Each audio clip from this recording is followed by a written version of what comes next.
Time to talk money, Daniel. I know you've been wanting to talk about this for the last hour and 42 minutes. Here we go. When it comes to election day, as it appears, last night was a night of the incumbents. How much money was spent this election cycle? Was it worth it? Martin Sweet teaches political science at Purdue. He's a passionate person about politics. He's joining me live to answer some questions. This is an insane amount of money. I wanted to ask you, is it a record breaker, first of all? It is. We're talking about $16.7 billion probably being spent on this election in total. The last record was about $14 billion, but that was a presidential. This is by far the biggest midterm election and even surpassed our last presidential. Obviously, a lot of different interest groups are here. There's a lot at stake, especially when you're talking about House of Representatives and the Senate. But what was it about this year, right now, 2022, not a presidential election? Why is it a record breaker? Why so much money spent?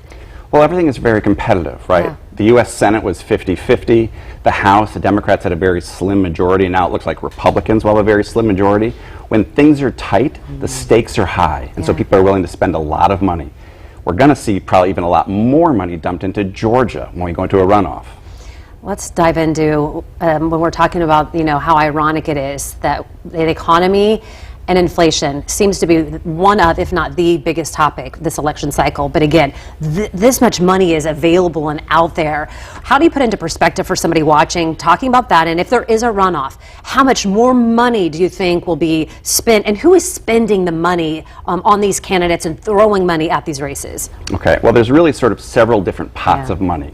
Candidates can raise money from individuals, and we typically think about couple $1,000s, which is a big donor. Those might be down to $5 and $10, small dollar donors, which have been growing over time.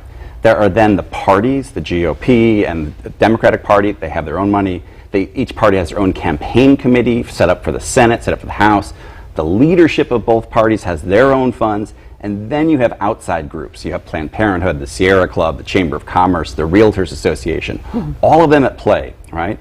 And the thing is, people are passionate because they care about ideas, they care about interests, and they think that the outcomes of these races will really matter to them.